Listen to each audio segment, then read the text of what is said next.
général, il y en a plusieurs. Et je n'ai pas donc cherché loin.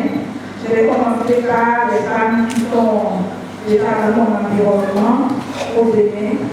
Et la toute première que j'ai identifiée, c'est Cornelia Gleb. Cornelia est une consoeur, journaliste, réalisatrice et blogueuse. Elle est militante féministe aussi. Donc c'est juste une pépite. Pourquoi je le dis?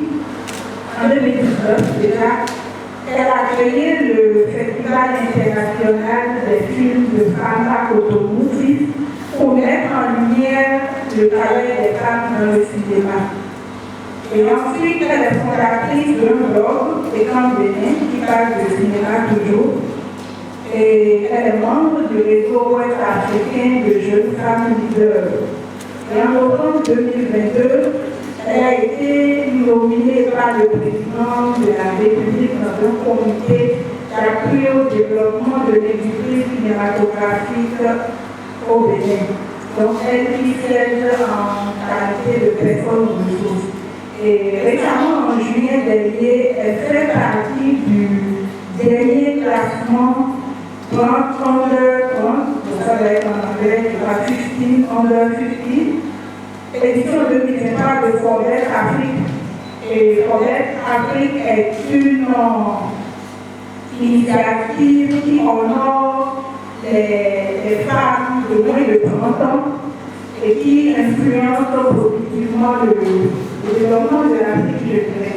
Je rentrais de finir sans parler de Hélène Johnson-Sirleaf, qui a été la première dame présidente élue de manière démocratique en Afrique. Donc Hélène Johnson-Sirleaf a dirigé le Libéria par la réconciliation et le relèvement après une décennie de guerre civile.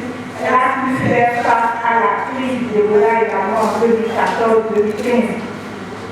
Elle est connue au niveau international pour les réussites économiques, sociales et politiques de son administration. Elle a reçu en 2011 le prix Nobel de la paix pour son travail en matière d'autonomisation des femmes. Aujourd'hui, Hélène Johnson-Sirleaf est une voix influente dans le processus visant à favoriser la participation des femmes à la vie politique et au processus décisionnel. Tellement je vous ai dit, je m'en voudrais de ne pas parler de cette femme, la grande chancelière allemande Angela Merkel, qui est perçue durant ces années au pouvoir comme étant la personnalité politique la plus puissante de l'Union européenne. Elle a été désignée à 14 reprises femme la plus puissante du monde par le magazine Forbes. Merci beaucoup. Je vais commencer par une histoire de ma propre famille. Au niveau de la famille, il y a la famille de Port-Nouveau, de Coubert et de Mouda. Au niveau de Port-Nouveau, nous sommes donnés comme directive pour choisir le chef de la collectivité, de la personne la plus âgée, et elle a accepté le 12 et le moratoire. À un moment donné, à notre niveau, c'est tombé sur une dame. Quand c'est tombé sur une dame, elle a toutes les critères.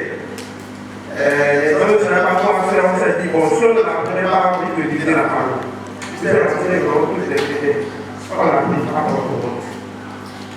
À la première fête de la collectivité, nous nous sommes retrouvés à Ouida. On a appelé devant les trois chefs de collectivité dans la fête. Quand on a appelé les trois chefs de collectivité, les deux autres étaient des hommes. Pour nous, c'était une femme. Et en même temps, quand la situation est venue, les deux hommes, qui vont avancer le débat pour laisser la porte derrière.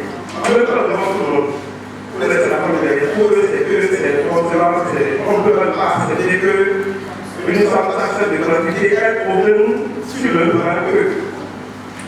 Nous, dans la foule, on a dit, ah, c'est ça, on va rentrer, tout ça. Mais la dame l'a dit, elle est restée à sa place, là, pour laisser son discours. Elle est revenue, on a dit, c'est ça, on va faire la fête. On dit, ça peut rester dans sa famille, elle a laissé tomber, ça va aller, ils vont comprendre. Elle n'a pas réagi. Donc, c'est elle qui a commencé par nous appeler, et on a tout ce Mais elle a suggéré, et jusqu'à tout le monde dit, c'est la ouverture de l'école qu'on a fait. Et elle a commencé, et avant de donner des collectivités, elle a été sollicitée par les collectivités de cette téléphone. Donc, elle a été invitée à ouvrir à parce que tout le temps c'est deux, c'est depuis que les divisions, elle a suggéré parce que les cibles. Même avant de donner le ministère de trois collectivités. Donc, si on n'appelait pas, on allait peut-être avoir des activités. Donc, pour dire, d'abord, ce que nous devons faire, c'est donner l'assistance à la femme de favoriser les compétences. De ne pas décider la femme et de lui connaître sa place et de permettre à la femme aussi de montrer quelque chose en tant que l'homme.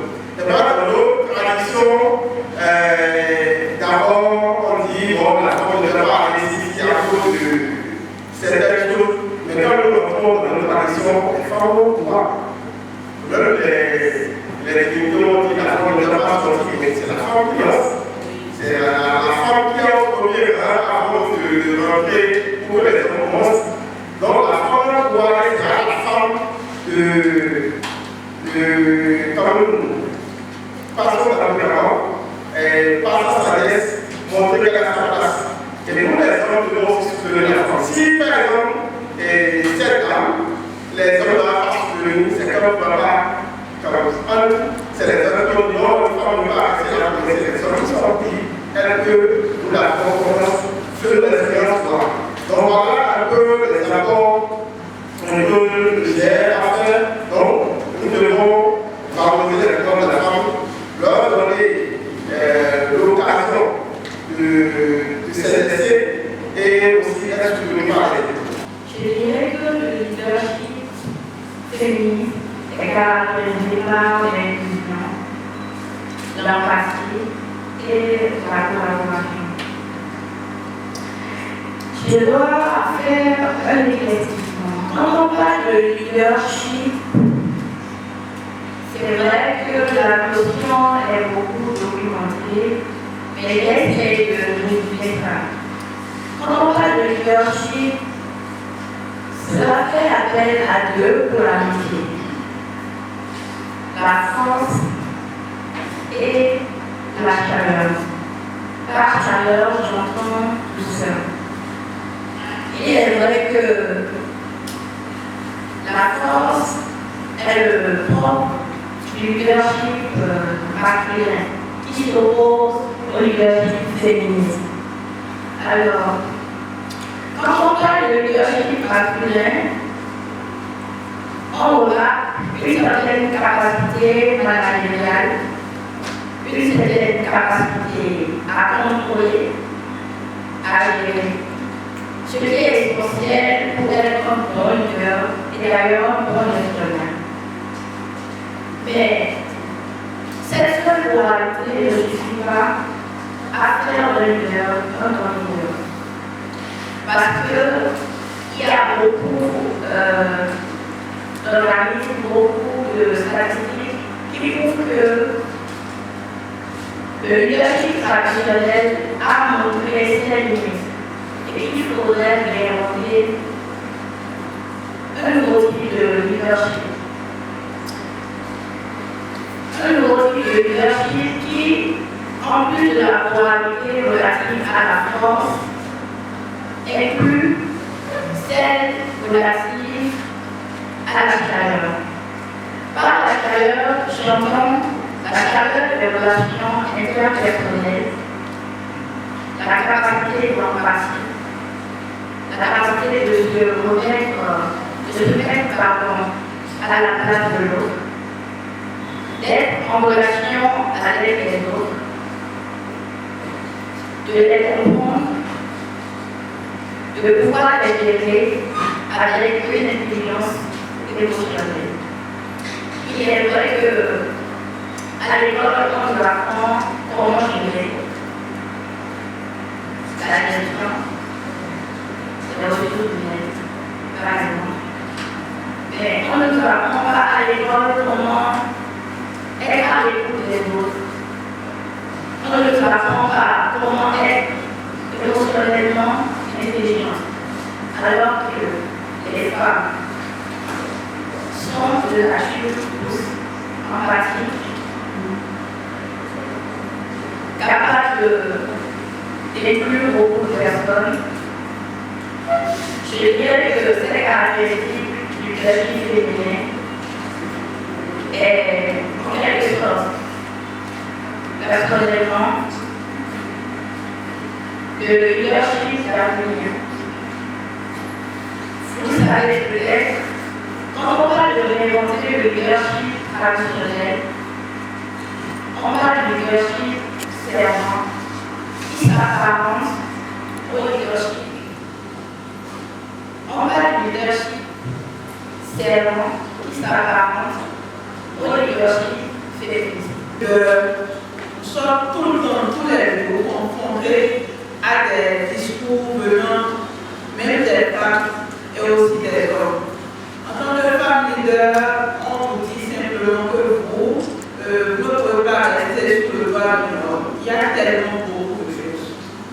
En tant que femme, nous sommes capables de faire beaucoup et beaucoup. Au moment où ils sont à la maison, elles arrivent à gérer leur foyer, elles arrivent à gérer leur activité et elles arrivent à gérer beaucoup de situations. Nous sommes très intelligentes, mais ce qui nous manque le plus, c'est la confiance en soi. Et en tant que femme leader, pour pouvoir relever ces défis, il faudrait qu'on travaille forcément sur notre confiance en soi. Il suffit simplement qu'en entrant dans cette salle, avant de rentrer, on vous dit à une femme, toi, qu'est-ce que tu vas faire là-bas? Et elle va penser que, bon, là, c'est le vrai féministe, il n'y a que des leaders qui sont convaincus. Qu'est-ce que je vais dire? Elle va lui faire un retour et rentrer chez elle. Alors que si elle avait confiance en elle, simplement elle allait rentrer. Et peut-être son arrivée dans cette salle-là nous permet d'apprendre des choses ou bien apprendre beaucoup d'elle. En tant que femme leader, la femme est mieux que la femme comme le dit chaque fois. En tant que femme leader, nous travaillons ensemble, nous travaillons en symbiose. Aujourd'hui, on est ici grâce à un réseau, le réseau des femmes leaders. Et si on n'est pas dans un réseau, on ne va pas s'en sortir. C'est vrai que partout, en association, en coopérative, en entreprise, il y a toujours des problèmes, des difficultés. Mais nous devons apprendre à rester en réseau. Nous devons apprendre à travailler sur nos compétences. Nous sommes tellement fortes, mais on ignore parfois que nous sommes capables de faire ci ou de faire cela.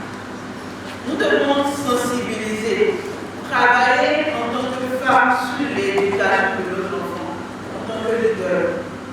Parce que nous allons nous battre, mais si on n'assure pas la relève, nous aurons des filles qui n'ont pas confiance en elles, des filles qui ont peur de parler devant le public. Nous devons faire preuve de persévérance, malgré tous les coups bas, malgré qu'on nous insulte, malgré que devant une assemblée, on vous dit qu'en tant que femme leader, ne pouvez pas tenir une foyer, ne pouvez pas être à la tête de telle institution. On s'en fout de tout. On a confiance à nos capacités, on persévère, on oublie tout ce que les autres disent autour de nous. Aujourd'hui, vous allez constater que de plus en plus, nous avons des programmes de formation qui aident les femmes. Il y a le mentorat, le coaching. En tant nos mentors, jusqu'aujourd'hui, nos mentors sont nos mamans, nos papas, etc. Le mentorat a identifié celle à qui on doit demander. Essayez d'écouter, parce que celle-là, on va devant le public, elle a des difficultés, elle n'en parle pas, elle arrive à les comprendre. Il faut aussi que nous soyons authentiques, que nous soyons fidèles à nos valeurs. Il y a beaucoup de valeurs que nous sommes en train d'oublier. On est en train de regarder, il y a les réseaux sociaux d'abord.